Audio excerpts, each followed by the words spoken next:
तो जैसा कि लास्ट ऑफिशियल एपिसोड के लास्ट सीन में आपने देखा कि युहाओ ने अपनी पूरी पावर के साथ सोल्जर्स के कॉम्बाइन अटैक को डिस्ट्रॉय कर दिया था, जिसके बाद वो 3 में नतेरा में देखते हुए सीधे फाउथ एल्डर के 7 सोल स्किल से अकेले भिड़ जाता है। और उसके ऐसा करने की वजह से वहाँ पर एक बहुत बड़ा ब्लास्ट होता है। और उसके बाद क्या होता है वो आपको मेरी लास्ट वीडियो में देखने को मिल जाएगी। और अगर आपने अभी तक उस वीडियो को नहीं देखा है तो लिंक आपको ऊपर आते हुए दिख रही होगी, क्लिक करके जरूर से देख लेना। तो चलिए अब बढ़ते हैं हम अपनी इस वीडियो की तरफ। इस पार्ट की स्टार्टिंग होती है जहां हम देखते हैं कि युहाओ पूरी तरह अधमरा होता है और वांग क्वियर ने उसे अपनी बाहों में मजबूती से थाम रखा होता है, जैसे वो हर हाल में उसे बचा कर ही रहेगी। और उसकी आंखों से आंसू थम नहीं रहे होते और वो दर्द भरे लहजे में कहती है, क्या तुमने ये सब बस इसलिए किया जिससे मुझे ये पता चल सके कि तुम्हारे दिल में सिर्फ वही है। युहाओ धीरे से आंखें खोलता है और कहता है, नहीं वांग क्वियर, वो सिर्फ इकलौती नहीं है मेरे दिल में, बल्कि तुम भी हो। उसकी ये बात सुनकर वांग क्वियर हैरान रह जाती है और कांपती आवाज में पूछती है, क्या तुम्हारे दिल में मैं भी हूँ?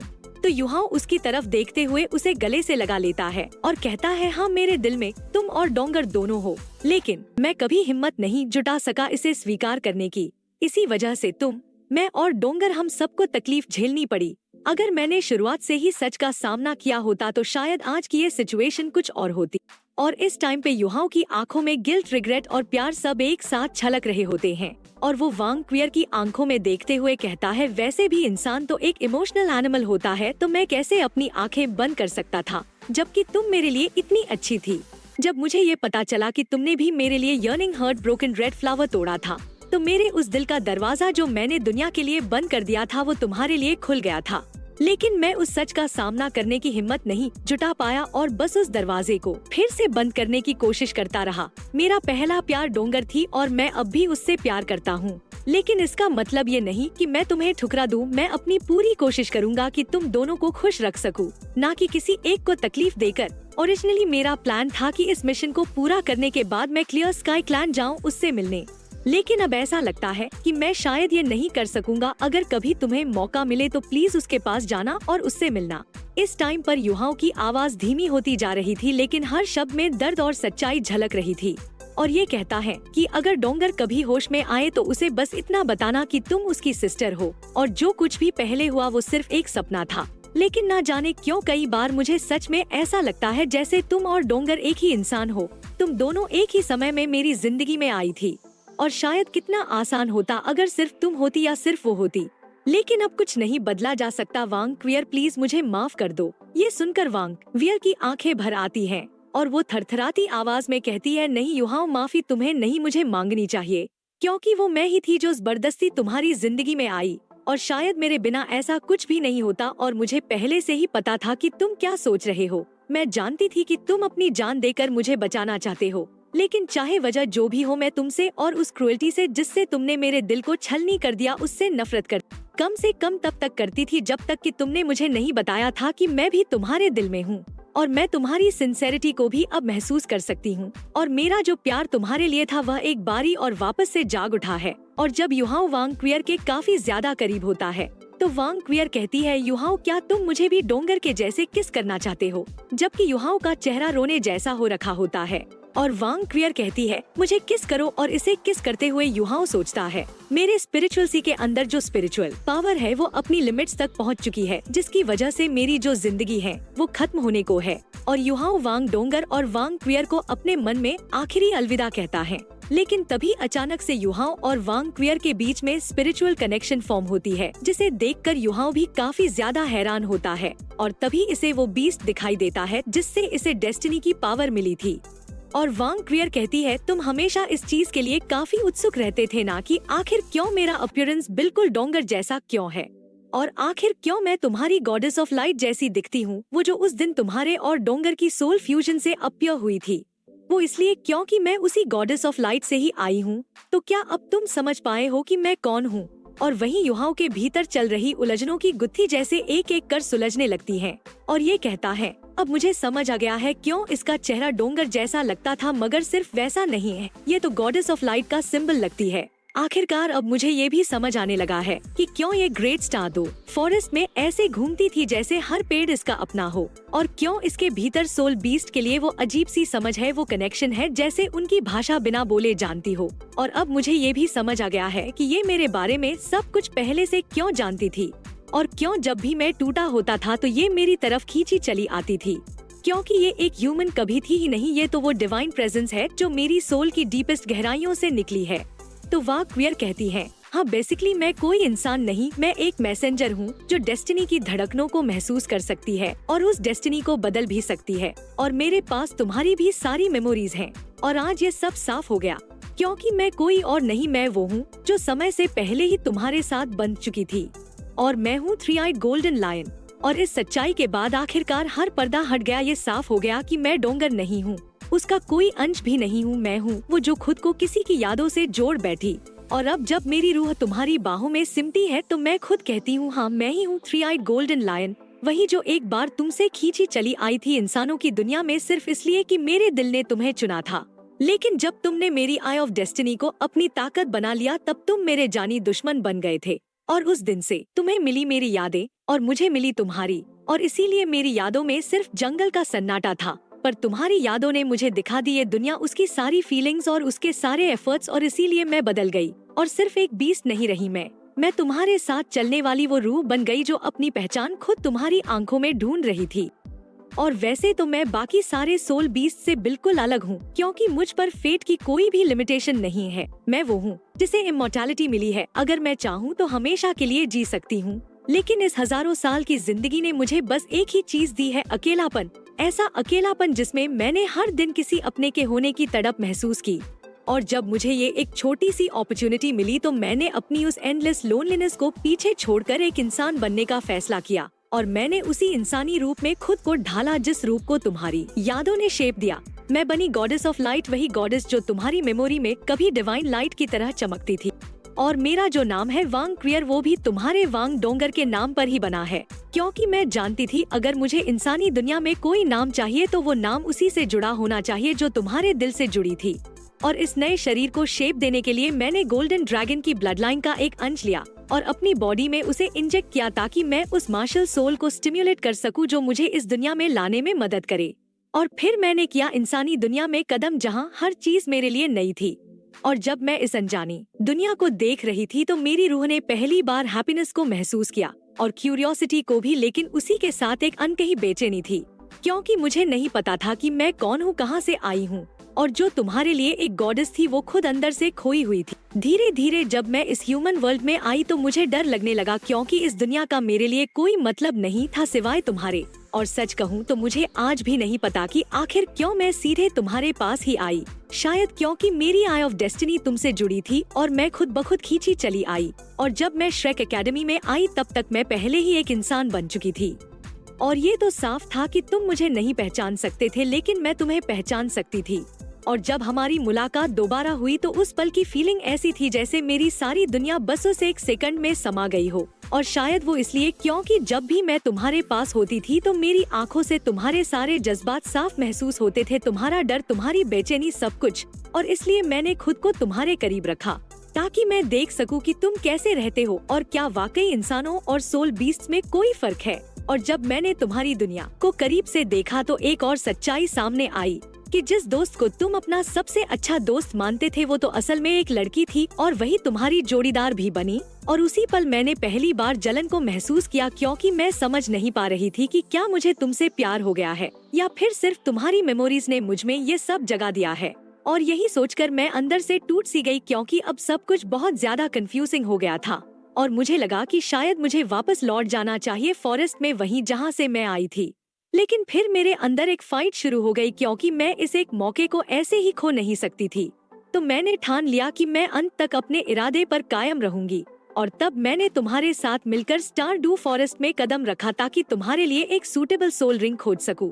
और उस वक्त पहली बार एक सोल बीस्ट होते हुए मैंने इंसानों की मदद की दूसरे सोल बीस्ट को हंट करने में। और सोचो कितना अजीब था वो पल जब मैंने अपने ही जैसे लोगों को खत्म होते देखा। लेकिन फिर भी मैं रुकी नहीं, क्योंकि उस वक्त मेरे अंदर सिर्फ एक ही फीलिंग थी, तुम्हारे लिए मेरी फीलिंग्स।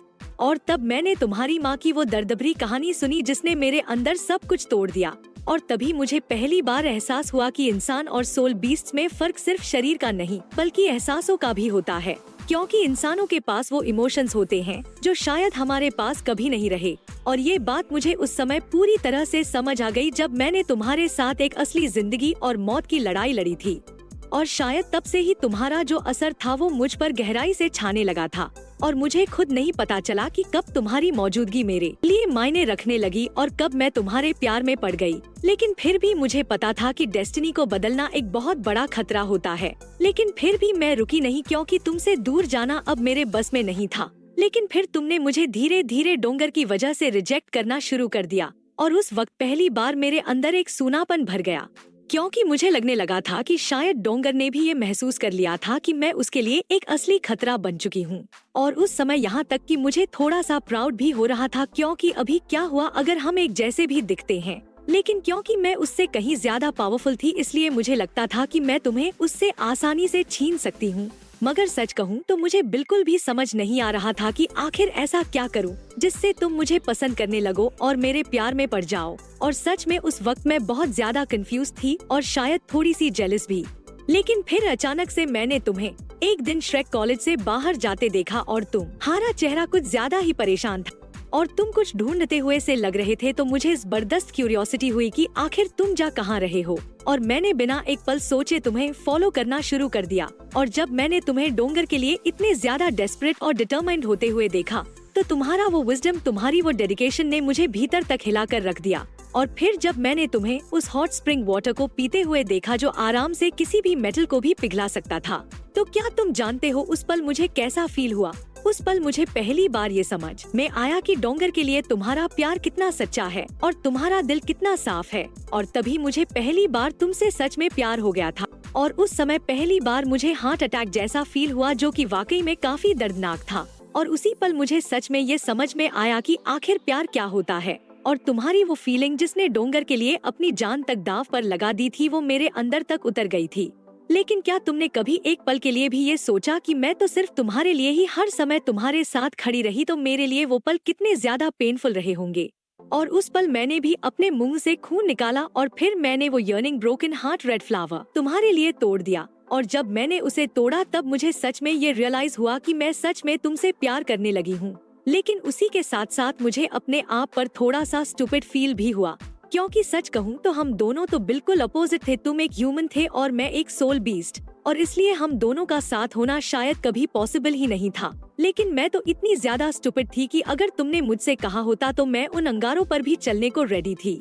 लेकिन हर बार ही तुमने मुझे हर्ट किया और सच में मुझे अंदर तक काफी ज्यादा हर्ट भी होता था। लेकिन फिर भी मैं हर बार तुम्हारे साथ ही बनी रही और हर बार ही ऐसा होता था। लेकिन तब भी मैं तुम्हें छोड़कर जाने के लिए बिल्कुल भी तैयार नहीं थी।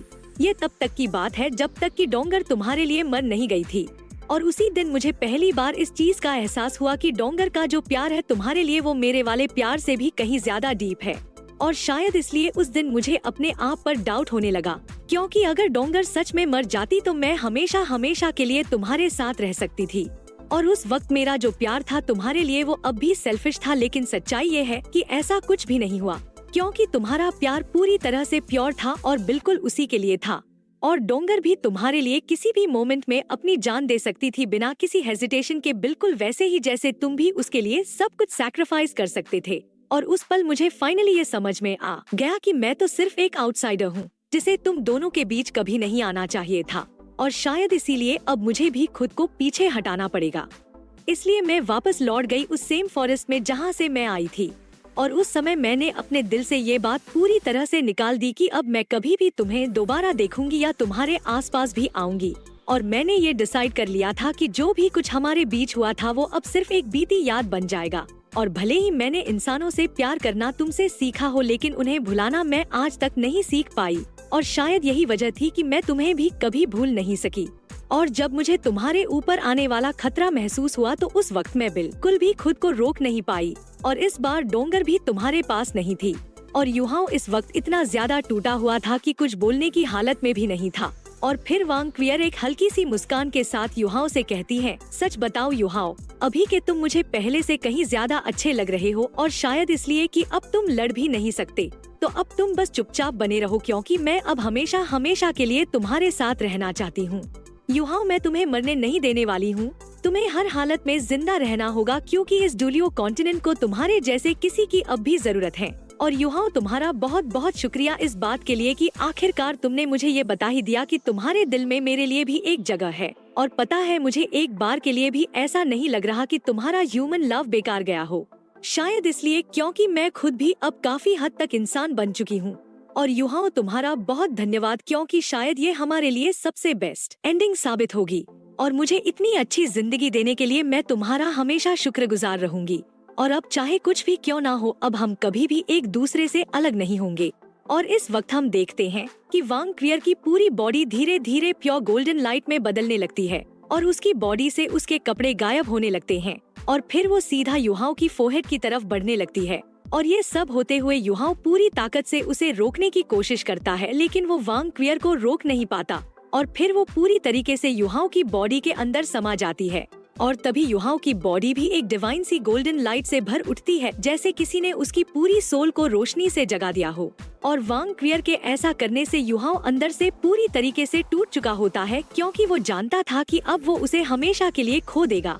और फिर एक बार फिर हमें वही ओरिजिनल फॉर्म दिखाई देती है, थ्री आइड गोल्डन लायन की, जिसने वांग क्वियर का रूप लिया था और अब वही अपने आप को सैक्रिफाइस कर रही होती है सिर्फ युहाओ को बचाने के लिए। वो उसी तरह उसकी बॉडी के अंदर मर्ज हो रही होती है जैसे पहले आइस एम्प्रेस हुई थी।